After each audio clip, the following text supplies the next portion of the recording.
হরিয়ানা থেকে আতঙ্কে সপরিবারে বাড়ি ফিরতে গিয়ে মর্মান্তিক মৃত্যু হলো চাঁচলের এক পরিযায়ী শ্রমিকের। হরিয়ানা থেকে পুলিশের আতঙ্কে বাড়ি ফিরতে গিয়ে দুর্ঘটনায় মৃত্যু হলো চাঁচলের পরিযায়ী শ্রমিকের। জখম হয়েছে পরিবারের 4 জন সহ টোটো চালক। বরাত জোরে রক্ষা পেয়েছে 6 মাসের শিশুকন্যা। পুলিশ সূত্রে জানা গেছে, মৃত পরিযায়ী শ্রমিকের নাম মিনসারুল আলী, বাড়ি চাঁচল 1 নম্বর ব্লকের মতিহারপুর গ্রাম পঞ্চায়েতের শীতলপুর গ্রামে। বুধবার গভীর রাতে শামসি স্টেশন থেকে এলাকারই টোটোয় চেপে বাড়ি ফিরছিলেন সপরিবারে। চাঁচল শামসি বাইপাসে লরির ধাক্কায় টোটোটি দুমড়ে মুচড়ে যায়। চাঁচল সুপার স্পেশালিটি হাসপাতাল থেকে কলকাতা নিয়ে যাওয়ার পথে মৃত্যু হয় মিনসারুলের। টোটো চালক রেজাউল হক সহ পরিবারের বাকি 4 জন প্রাথমিক চিকিৎসার পর বাড়িতেই রয়েছে। বড় ছেলের মৃত্যুতে ভেঙে পড়েছে পরিবার।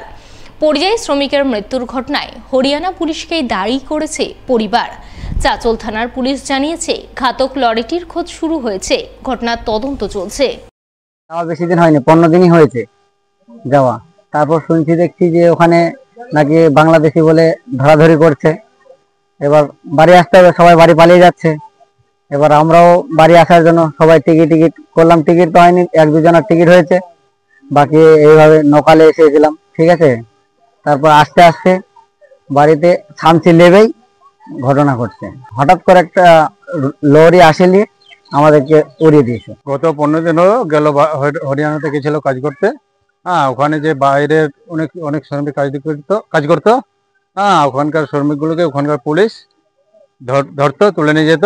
তার ভয়ে এরা দেখে ঝাড় জঙ্গলে গিয়ে লুকিয়ে রাখতো। ওই ভয়ে আতঙ্কের মধ্যে ওরা ওখানে না থাকতে পারে, বাড়ি ফেরার পথে এই দুর্ঘটনা ঘটে গেছে। এইভাবে যদি অত্যাচার হয় তাহলে সাধারণ মানুষ কিভাবে চলবে? গ্রামের বেহাল রাস্তার দশা, রাস্তা পাকা করার দাবিতে আন্দোলনে নামলেন গ্রামবাসীরা। বুধবার গ্রামের রাস্তায় রাস্তায় ধান গাছের চারা পুঁতে ও মালদা নালাগোলা রাজ্য সড়ক অবরোধ করে বিক্ষোভ দেখালেন হবিবপুর ব্লকের হবিবপুর গ্রাম পঞ্চায়েতের বনকাটা, উলাতোর, রাধা মাধবপুর গ্রামবাসীরা। প্রথমে গ্রামবাসীরা পাকা রাস্তার দাবিতে হাতে প্ল্যাকার্ড নিয়ে গ্রামের খারাপ রাস্তার ধানের চারা পুঁতে গ্রাম থেকে মিছিল করে বেগুনবাড়ি স্ট্যান্ডে এসে মালদা নালাগোলা রাজ্য সড়ক অবরোধ করে পাকা রাস্তার দাবি তুলে অবরোধ করে বিক্ষোভ দেখান। গ্রামবাসীদের অভিযোগ, গ্রামের রাস্তা বেহাল, বৃষ্টি হলেই রাস্তা দিয়ে যাতায়াতের সমস্যায় পড়তে হচ্ছে।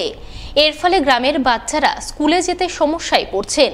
বড় বড় গর্ত তৈরি হয়েছে, এর ফলে টোটো থেকে গ্রামে অ্যাম্বুলেন্স ঢুকতে সমস্যায় পড়ছে।